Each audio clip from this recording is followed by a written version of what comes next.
예, 오늘의 말씀은 여행자의 눈에 비친 풍경이라는 제목입니다. The view in the eyes of a traveler. 예, 그런 뜻으로 이해하시면 되겠습니다. 그러니까 오늘 본문 말씀을 보면 그 세대 교체가 이루어집니다. 모세에서 여호수아에게로. 모세가 어떤 분입니까? 모세 없는 이스라엘을 생각해 볼 수 있습니까? 참으로 귀한 종이었고 할 수만 있다면 자신의 모든 진액을 짜내어서 하나님께 충성했던, 하나님 뒤에 충성했던 종이었습니다. 그랬던 그가 어느 경점에 이르러서 약속의 땅을 눈앞에 두고도 그 땅을 밟아보지 못한 채 그 자신의 인생을 마감해야 했습니다. 그럼에도 불구하고 그 다음 세대를 생각하지 아니할 수 없고, 다음 세대는 다음 세대에 하나님의 역사로 말미암아 그 다음이 이루어질 것이고, 이 언약을 따라서 영원한 하나님의 나라로 나아갈 것인 줄 알기에 그는 여호수아에게 귀중한 교훈을 던지면서 당부를 하는 것입니다. 하나님의 모세에 대한 이 평가를 우리가 생각해 볼 수 있는데, 하나님이 아론과 미리암에게 이 불평하는, 모세에 대해서 불평하는 아론과 미리암에게 하신 말씀입니다. 민수기 12장 6절 이하에 보면은 이르시되 내 말을 들으라. 너희 중에 선지자가 있으면 나 여호와가 환상으로 나를 그에게 알리기도 하고 꿈으로 그와 말하기도 하거니와 내 종 모세와는 그렇지 아니하니 그는 내 온 집에 충성함이라. 그와는 내가 대면하여 명백히 말하고 은밀한 말로 하지 아니하며 그는 또 여호와의 형상을 보거늘 너희가 어찌하여 내 종 모세 비방하기를 두려워하지 아니하느냐. 모세가 그런 사람이었습니다. 하나님과 맞닿아 있다는 것입니다. 하나님과 다이다이 대면해서 말씀을 나누고 주고받고 소통했다는 것입니다.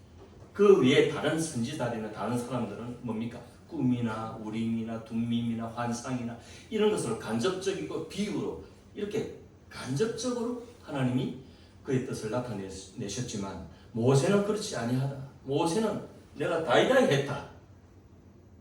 그는 모세도 어느 한 경점에 이르러서 그의 모든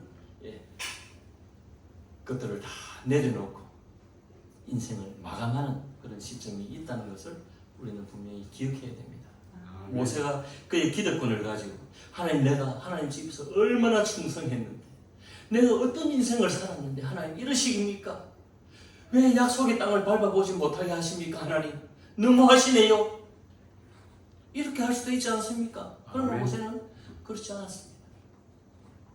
이것이 신앙의 본질이고 신앙의 깊이라는 것을 우리 모두가 인식해야 될 줄 압니다. 우리는 이 쪼잔한 어떤 그 욕심 때문에 이것을 못해요. 이 경지를 넘어가지를 못하는 거예요.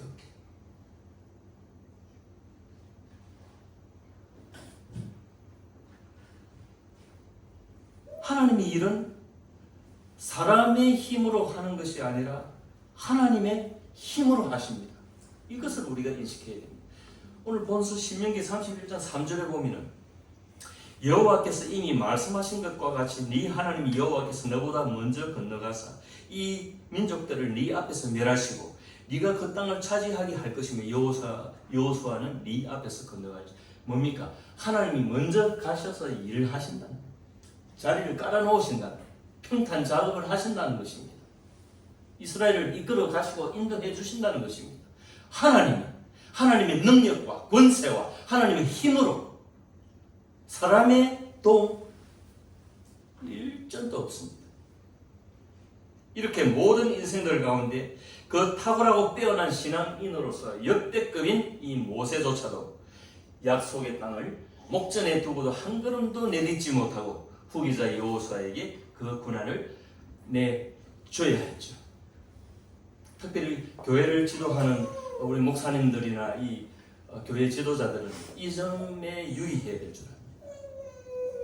나의 욕망과 나의 권력욕과 나의 권좌에 대한, 자리에 대한 그런 어떤 욕망 때문에 다음 세대를 예비하지 아니하고 다음에 인재를 양성하지 아니고 다음에 인재를 발굴해내지 못한 채 그냥 자신을 위하는 하나의 조선거리로 교회를 그런 식으로 몰고 간다면 무책임한 것이고 하나님께 저주거리가 되는 것입니다. 오늘 그런 목자들이 얼마나 많은지 모르겠어요. 그러니까 저도 자신이 없기 때문에 교회에 덕을 떼고 교회에서 나오는 그 부스러기를 가지고 내가 먹고 살겠다는 생각을 안 하는 것입니다. 아멘.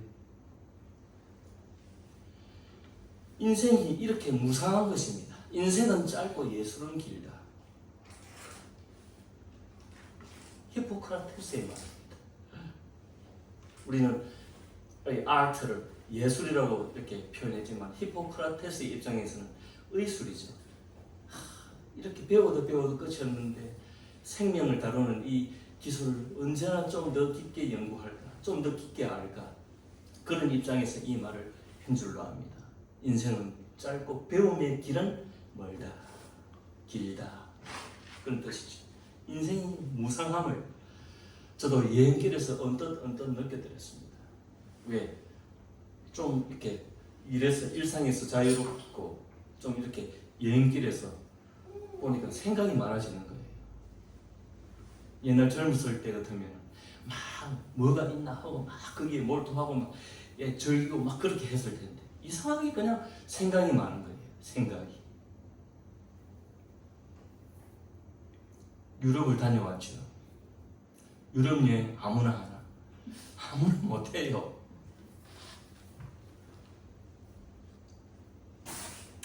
풍광이면 문화체험도 중요하지만은 이 하나님의 자녀로서 가진 시각으로 볼 수 있다는 점은 특혜요 은혜라고 생각합니다. 좀 다른 눈으로 이렇게 볼 수 있었습니다. 덤으로 개인적 로망을 이룬 것도 특별했습니다. 제 개인적 로망이 무엇이었는가? 여러분 고호 작품 1888년 작품에 밤의 카페 테라스라는 작품이 있습니다. 노랗 색채로 해가지고 카페 거리로 골목길에서 이렇게 테이블이 있고 의자가 있고 해서 거기서 사람들이 막 먹고 마시는 작품. 나도 언제 유럽에 가서 한번 저렇게 이렇게 한번 카페에서 먹고 마셔볼까 그런 생각을 늘 가지고 있었는데 이번에 그 꿈을 이루지 않습니까? 근데 돈이 꽤 비쌉니다. 길거리 그렇게 깨끗하지 않은 길거리에서 먹는데 뭐 그렇게 비싼가 모르지. 유럽을 이야기하기 전에 우리는 먼저 유럽의 운명에 대해서 좀 알아야 될 줄 압니다. 왜냐하면 과거 한 20년, 30년 전 제가 신학 공부를 시작할까 말까 하는 그 시기에 우리나라의 보수 교단의 교수님들조차도 이 EU 유럽 공동체가 이렇게 형성되었을 때, 결성이 되었을 때 이것이 적그리스도 하면서 책도 펴내고 막 그래서 제가 그 책도 읽고 했는데 이상하면서 다 버리고 막 태워버리고 없지만은 지금은 그런 기억이 납니다. 그래서 잠깐 짚고 넘어가죠. 이 유럽의 운명은 다니엘서가 이미 규정을 하고 있습니다. 다니엘이 환상을 꾸게 되면서 바메그로유, 바벨론, 메데파사, 그리스, 로마, 유럽 이런 식으로 환상을 보고 다니엘서 자체가 하나님의 말씀이 그 계시를 그 환상을 해석을 해주고 있습니다. 그냥 사람이 대충 추정해서 이렇게 한 것이 아니라 그래서 다니엘서를 보면 세계의 역사를 쭉 이렇게 알 수 있고 세계의 역사의 뼈대를 세울 수 있고 이 세계의 역사의 뼈대를 세운 위에 요한계시록을 열어야 요한계시록을 온당하게 온전하게 이렇게 옆으로 새지 않는 해석을 가할 수가 있는 것입니다. 그렇지 아니하고 요한계시록만 열면 이게 어디로 흘러가는지 모릅니다. 요즘 유튜브 열어보십시오. 휴거가 어떠니 저 그리스도가 어떠니 또 무슨 전쟁 아마겟돈 전쟁이 어떠니 말이야. 중동에 전쟁만 터져보십시오. 곧 아마겟돈 이렇게 나옵니다.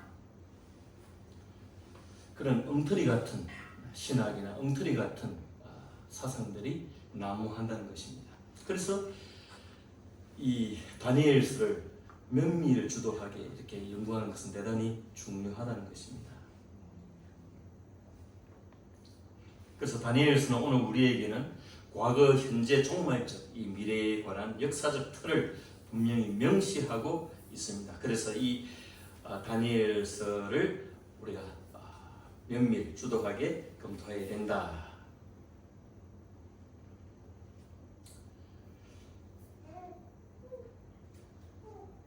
그래서 이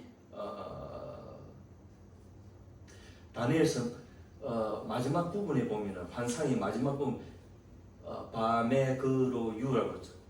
그 발 신상의 발 부분에 보면 쇠와 뭐와 결합이 됐다?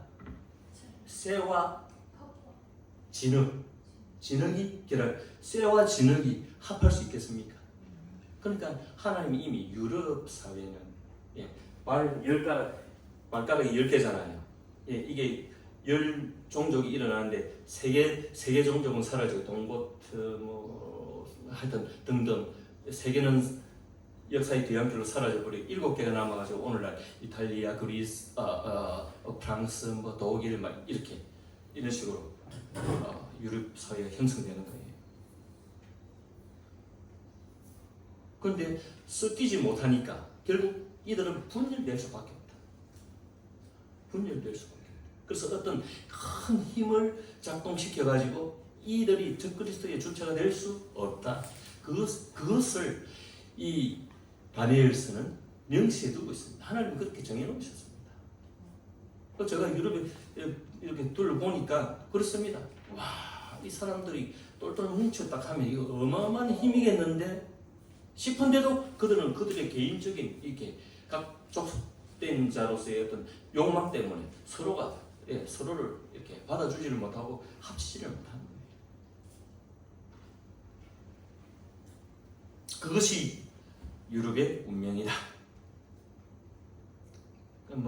세대주의자라든지 이런 사람들, 그 사람들 중에 어떤 사람들은 할 린세이 1929년 탄생, 2024년 돌아가셨는데 이런 사람들은 이 EU 이것이 세계 통합 정보대가 적그리스도가 되고 먼 미래에도 그렇게 역할을 할 것이다. 이런 식으로 이야기했는데 그렇지 않다는 거죠. 우리는 이 유럽에 대해서 기본적으로 그렇게 알고 있어야 되고 여러분들 앞으로 유럽 이렇게 구역을 이렇게 여행을 할 기회가 생길 때도 기본적으로 이런 마인드를 가지고 바라봐야 된다.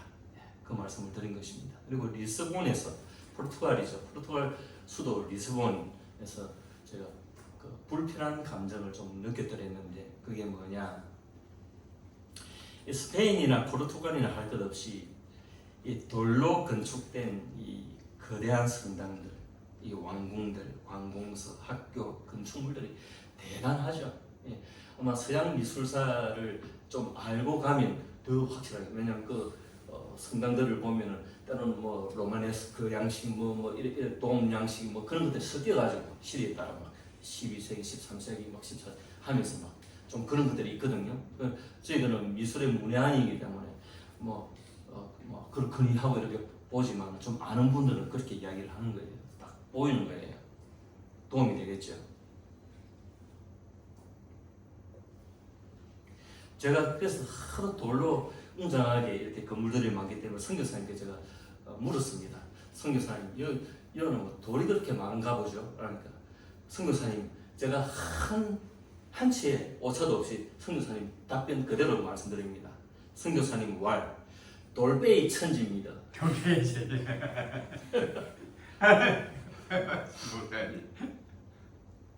선교사님 그렇게 말씀해요. 돌이 많으니까 돌로 그렇게 생각해요. 서로마 제국이 몰락하고 이 유럽 사회는 이 극심한 디플레이션을 겪게 됩니다. 침체 그 자체죠. 로마 제국이 망하고 나서 이 기독교는 이렇게 점점 이 교황 제도니 이렇게 해서 이렇게 발달을 하는 것 같으나 경제적으로는 굉장히 어려웠습니다. 초창기. 그런데 어떻게 그렇게 거대한 건물을 지을 수 있나? 그것도 막 수십 년, 수백 년에 걸쳐서 막 짓고 그랬는데 어떤 그런 역사를 일으킬 수 있나?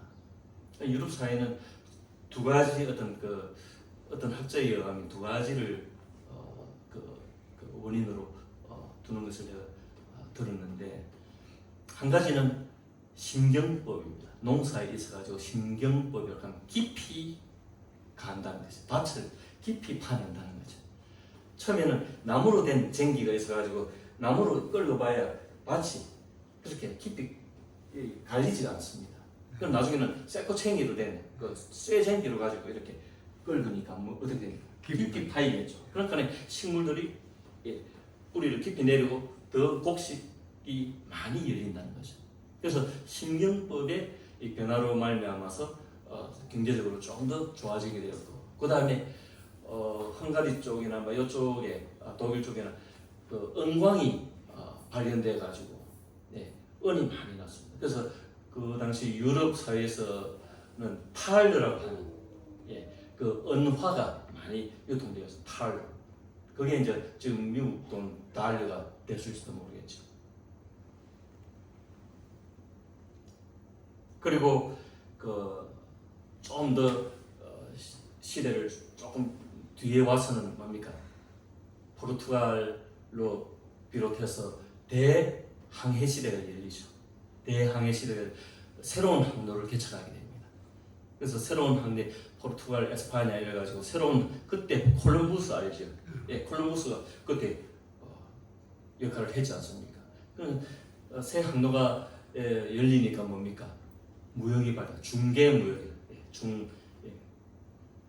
산이 개할 때 중개, 그냥 자기가 사가지고 새로 파는 게 아니라 거간 역할을 해줍니다. 소개 역할을 해주고 수수료를 받아내는 그런 무역이 발달했다. 그래가지고 이게 잉여 생산물이 쌓이니까, 잉여물이 쌓이니까 뭡니까? 이제는 건축을 아주 막 거대하게 할 수 있는 거죠. 돈이 있으니까. 왕궁에 보니까 전부 건물하고 칠갑 해놨는데. 그 시대는 거기 많이 발굴되고. 그리고 같이 갔던 목사님이 와, 저 금바라, 저 금바라. 목사님 저 올라가서 좀 떼낼까 얘. 큰일 난대.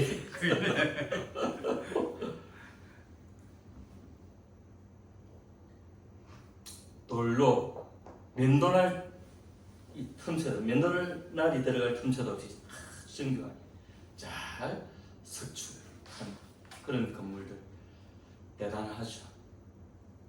그러나 우리는 이것을 기억해야 합니다.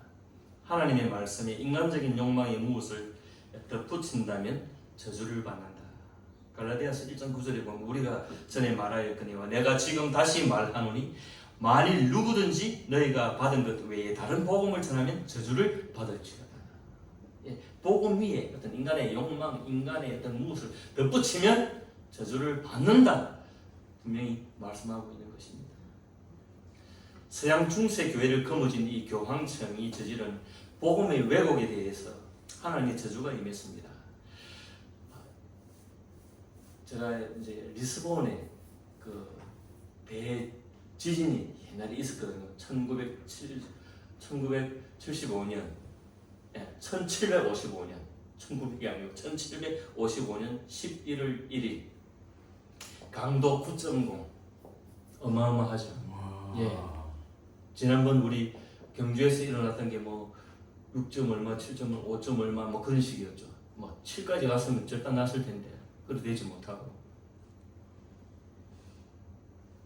포르투갈 수도 이 리스본을 강타했습니다. 그래가지고 리스본의 건물 85% 한 약 1만 채 되는 건물들이 와르르 석축 건물들이 와르르 무너진 것입니다. 제가 언젠가 요한계시록 좀 이렇게 연구를 좀 하면서 리스본 대지진에 대해서 좀 생각을 했던 바가 있어가지고, 제가 이제 현지에 가서 이제 가이드 해주시는 우리 선교사님, 그 대지진에 대해서 알지도 못하고, 그 박물관이 있는 것도 몰랐어요. 그래서 내가 내일 일정에 대해서 이야기하다가 리스본 대지진이 있었는데 해가지고 이야기하니까 인터넷 찾아보고 여기서 400m 거리에 박물관이 있습니다. 그럼 그 먼저 가서 아침에 보고 그래 일정을 소화합시다. 이래 돼가지고 이제 리스본 첫날에 바로 이제 박물관에 가게 되는 거죠. 그 박물관은 옛날에 성당이었는데 그냥 기둥만 남아있는.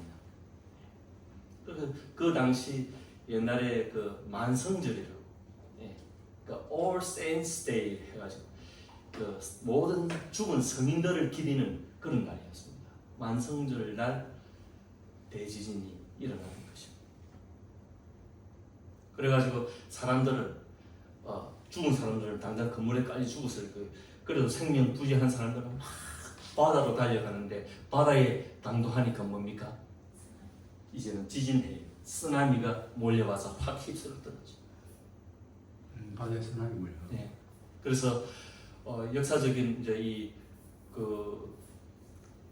기록으로 성당이나 이 교회들은 막 와르르 그냥 무너졌는데 집창촌, 장례촌은 살아남았다.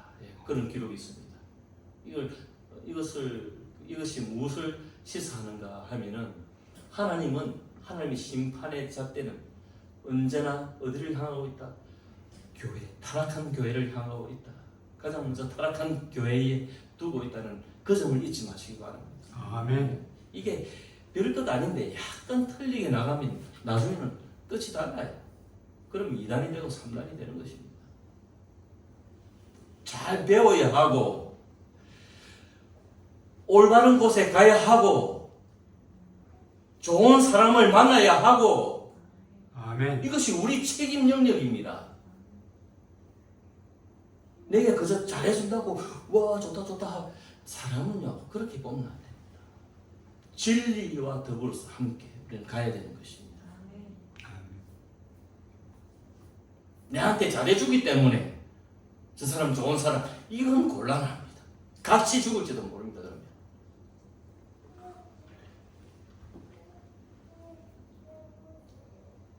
그래서 이제 지진이 일어나가지고 다 건축물이 무너지니까 그 다음번에는 뭐 새로 이제 건축을 하고 새로 이제 막 일으키면서 뭡니까 X자형의 그 대들보 같은 그 나무 목재를 사용해가지고 거기다 회반죽을 곁들여가지고 그 사이에 끼워 넣고 건축 돌로 올리고 또 끼워 넣고 올리고. 그래서 제가 오래된 건물 리모델링 하는 데가 많이 있거든요. 이렇게 보니까 그 건물들 중에 이렇게 쭉 나무 기둥이 이렇게 쭉 옆으로 있는 걸 제가 보기도 했습니다. 어쨌든 자크 엘룰이 말한 저술한 책 가운데 우리나라 번역서로 뒤틀려진 기독교라고 해서 나오는데 이게 2009년에 대장간이라고 하는 출판사에서 나왔는데 그렇습니다. 한 번 기독교는 영원한 기독교가 아닙니다. 한 번 기독교가 되었으면 매일같이 죽어야 하고 십자가 앞에서 매일같이 엎드려야 하고 매일같이 회개해야 돼요. 매일같이 새로워야 돼요. 매일같이 새벽에서 뿌려지는 만나를 먹어야 하는 것입니다. 아멘.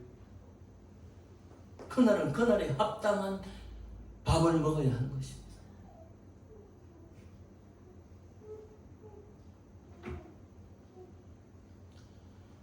지진과 관련해서 예언된 말씀을 보면 요한계시록의 계시록 6장 12절 이하에 보면은 이게 뭐냐면은 이 인을 뗀다 하는 말씀이 나오는데 첫째 인, 둘째 인, 셋째 인 해가 일곱째 인 해가지고 여섯째 인에 보면은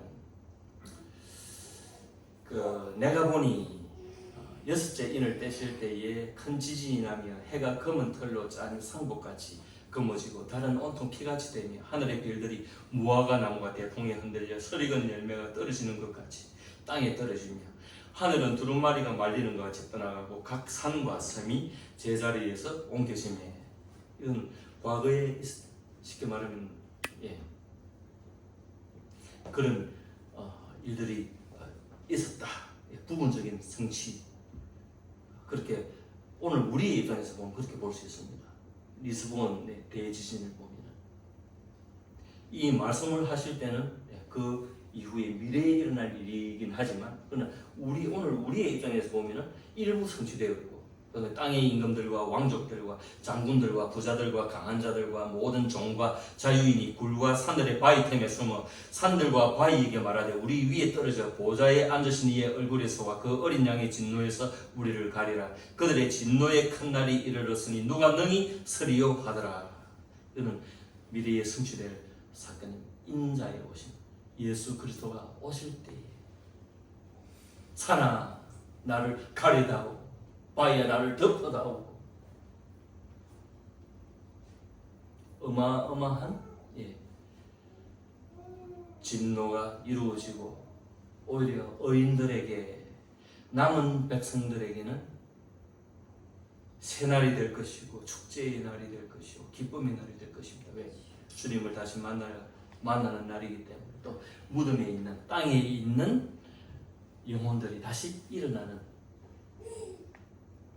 그런 날이기 때문에 그래서 만감이 교차되는 것이죠. 만감이. 마태복음 24장 29절에 인자의 오실 징조가 그렇습니다. 그날 환란 후에 즉시 해가 어두워지며 달이 빛을 내지 아니하며 별들이 하늘에서 떨어지며 하늘의 권능들이 흔들리리라. 그때의 인자의 징조가 하늘에서 보이겠고 그때의 땅에 모든 족속들이 통곡하며 그들이 인자가 구름을 타고 능력과 큰 영광으로 오는 것을 보리라. 그가 큰 나팔 소리와 함께 천사들을 보내리니 그들이 그의 택하신 자들 하늘의 끝에서 저 끝까지 사방에서 모으리라. 지진으로 심판의 날을 맛보게 하시고 1833년 11월 13일 날에는 이 엄청난 별들이 쏟아지는 것을 또 유럽 사회는 맛을 보게 되었습니다.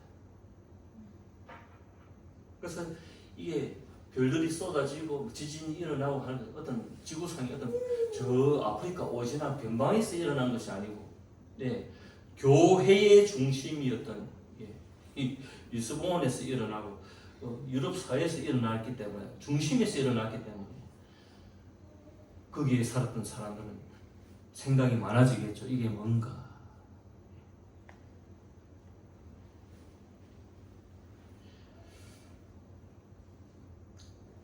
우리 역시 그 짤하게 살고 있다는 사실을 잊지 마시고 재림의 날을 우리는 예비해야 될 것입니다.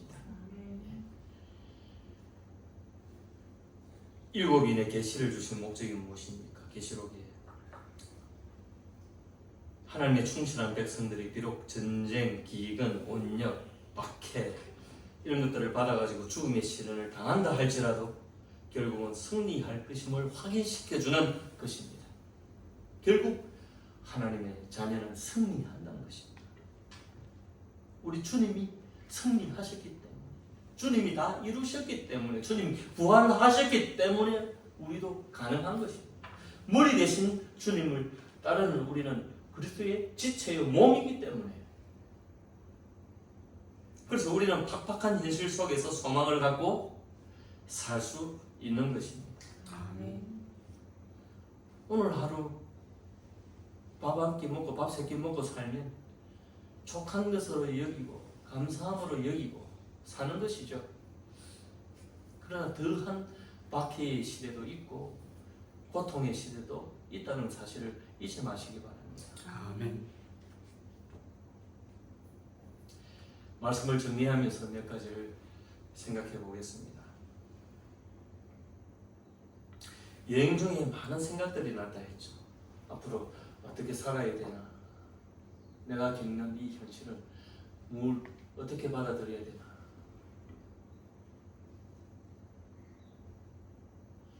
누구의 천하 아래에서 되어가는 꼴들을 보니까 참 속이 답답하고 깝깝하고 세상은 비빔잡탕으로 흘러가는 거 같고 답이 없는 거 같고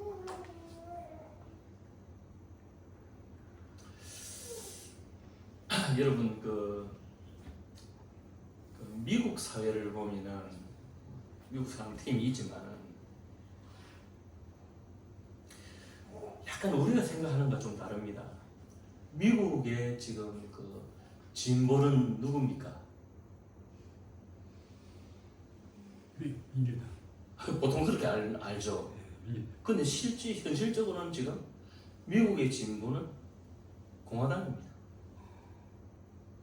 예, 혁신을 꿈꾸고 있기 때문에 공화당 전부라 할 수는 없고 공화당 내에도 갈등이 많습니다. 일부 트럼프를 위시한 일부 그 천재 세력들이 있습니다. 트럼프가 저렇게 춤을 출 수 있도록 칼춤을 출 수 있도록 준비된 자들이 있고 그런 천재들이 있는데 뭐 예를 들면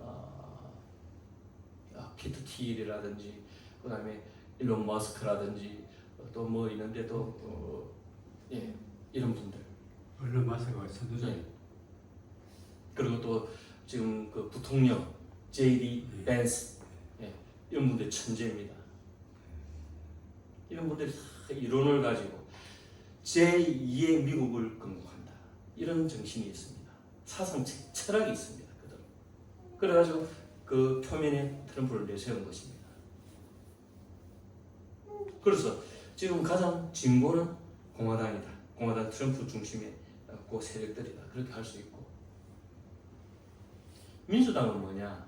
옛날에 진보라고 알려져 있는데 민주당은 그거 새로운 뭐 필요 없고 옛날 하던 대로 그대로 끌고 가야 된다. 이런 주의입니다. 그러니까 보수죠. 참 묘하게 돌아가는 거예요. 그래서 제가 우리나라에 적용해 보면 우리나라는 뭐냐?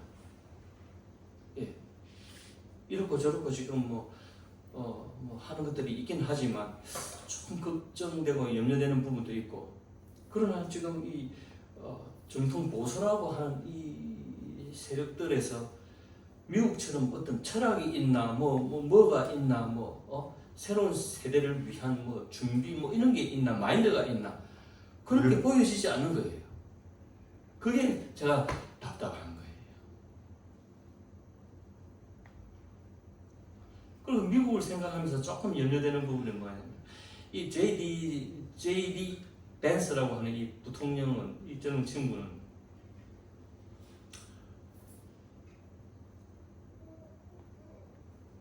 복음주의적 기독교 집안에서 자랐는데 조금 무신론을 가지고 있다가 나중에 그 가톨릭으로 개종을 했습니다. 가톨릭적인 사상을 가지고 있습니다. 그리고 지난 교황이 누굽니까? 프란치스코 교황이 선정하기 바로 제일 마지막에 죽기 제일 마지막에 만났던 사람 JD 벤스입니다. 그러면 그에게 무엇을 심어주었을까요? 그게 찜찜한 겁니다. 저는 물론 팀은 지금 공화당은 자꾸 밀고 나가고 이런 제2의 미국을 건국하자라고 하는 새로운 이 물결을 계속 주도해 나가 JD 벤스가 이렇게 물려받고 이렇게 해 나갔으면 좋겠지만 그건 아무도 모르죠. 때봐야 아는 거고 역사는 아무도 모르는 거죠. 그건 바람일 뿐이죠. 그러나 저는 한편으로 찜찜한 부분이 있는 것이죠. 성경을 보는 사람이기 때문에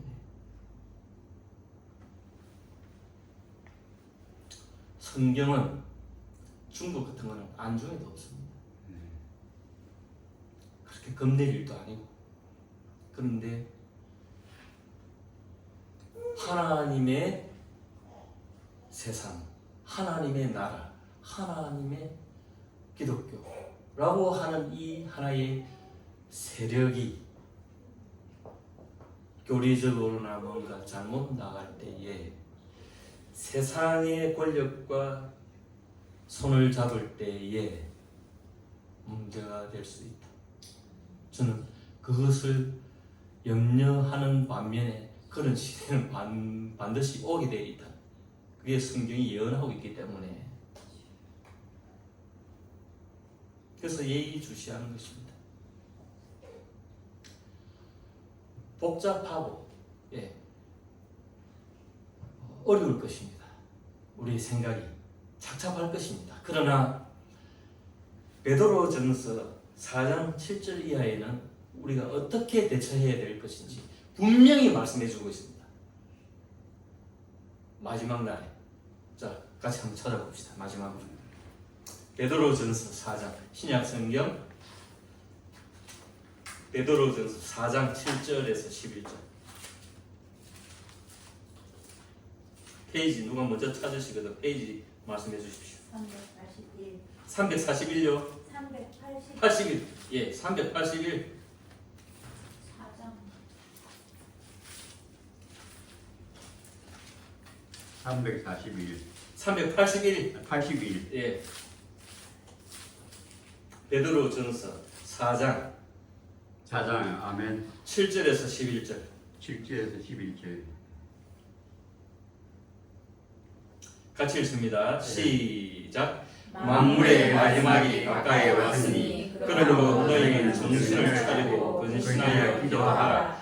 무엇보다도 뜨겁게 서로 사랑할지니 사랑은 커다란 죄를 덮느니라. 서로 대접하기를 원망 없이 하고 각각 은사를 받은 대로 하나님의 여러 가지 은혜를 맡은 선한 청지기 같이 서로 봉사하라. 만일 누가 말하려면 하나님의 말씀을 하는 것 같이 하고 누가 봉사하려면 하나님이 공급하시는 힘으로 하는 것 같이 하라. 이는 범사의 예수 그리스도로 말미암아 하나님이 영광을 받으시게 하려 함이니 그에게 영광과 권능이 세세에 무궁하도록 있느니라. 아멘.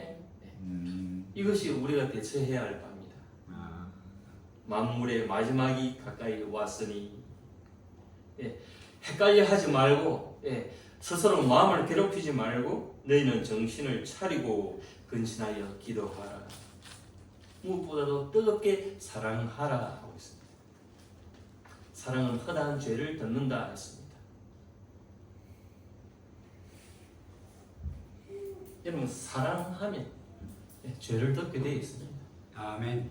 사랑하면 나쁜 것도 더 좋게 보입니다. 그 소위 우리 이성적인 사랑에 적용하면 우리 뭐가 쉰다 하죠? 눈에 콩깍지가 쉰다 하죠. 그렇게 사랑하라는 것입니다.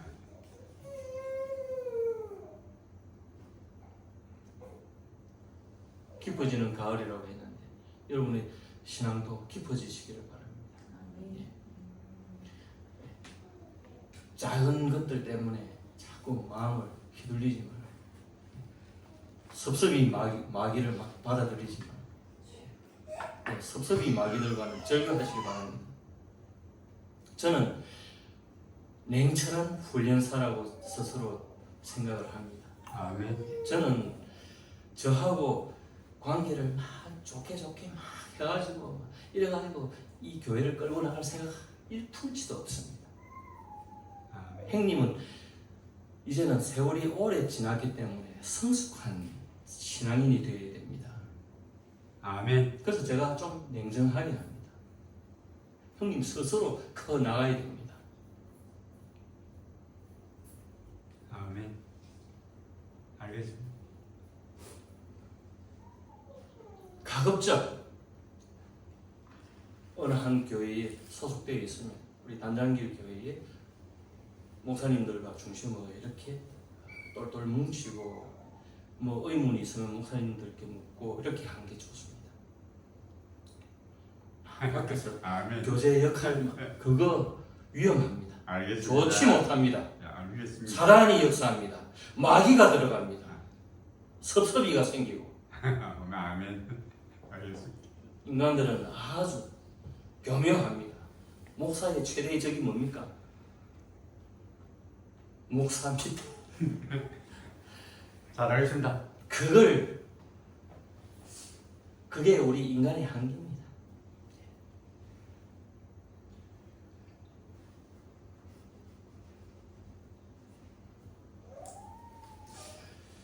이렇게 해서 우리가 교회를 이루고 저는 어떤 생각을 가지고 있느냐 이번 여행에서 제 역할이 뭐냐 이제 앞으로 내가 어떤 역할을 해야 되겠냐 이런 생각을 할 때 이 거룩한 거루터기를 다음 세대에 전해주는 잘 보존해서 전해주는 그런 역할이지 않을까 할 수만 있다면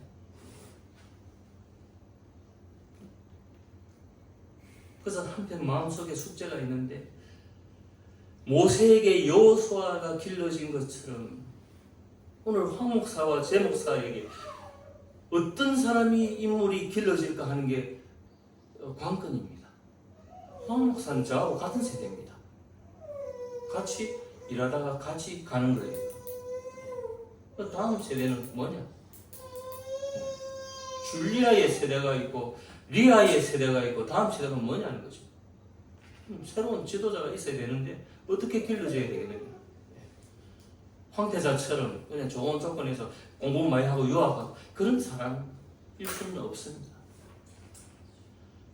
그 옛날에 언젠가 남들은 뭐 이렇게 학교 가고 공부하고 막 그렇게 하는데 나는 이 새벽에 이 찬바람에 이 버스를 타고 일을 하러 가야 되고 그런 것을 경험한 야성, 야전, 다윗이 야전에서 양을 쳤던 것처럼 저는 저 나름대로 세상이 끝자락에 이 뒤 밀려가지고 완전 끝난 줄 알았던 그런 경험을 해가면서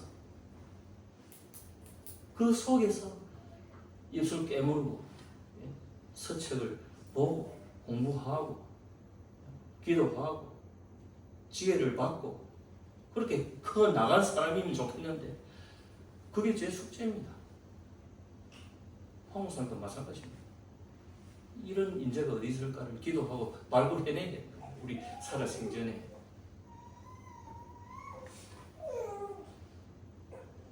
우리가 이 교회를 가지고 우리가 뭐 대접받고 뭐 좀 그거에 골몰해가지고 은퇴 자금이나 생각하고 그 딴짓 하려면 집어 치워라는 거야.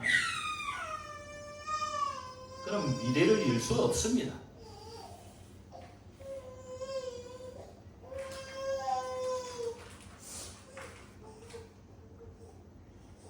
여러분도 그 기도에 동참하시기 바라고 우리에게 좋은 일꾼을 달라, 좋은 지도자를 달라.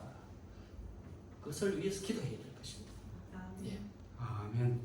우리 다음을 위해 우리는 오늘 탄탄히 하고 준비하고 그 옛날 요셉이 7년의 기근을 준비했던 것처럼 하나님의 지혜를 받아서 우리는 준비해 나가야 할 것입니다. 아멘. 이런 은혜가 우리 모두에게 있어서 우리 특별히 단장길교회에 넘치고 넘쳐서 하나님이 기뻐하시고 하나님 복된 하나님의 교회로 나아가시는 그런 은혜가 있으시기를 주님의 이름으로 축원드립니다. 아멘. 359장입니다.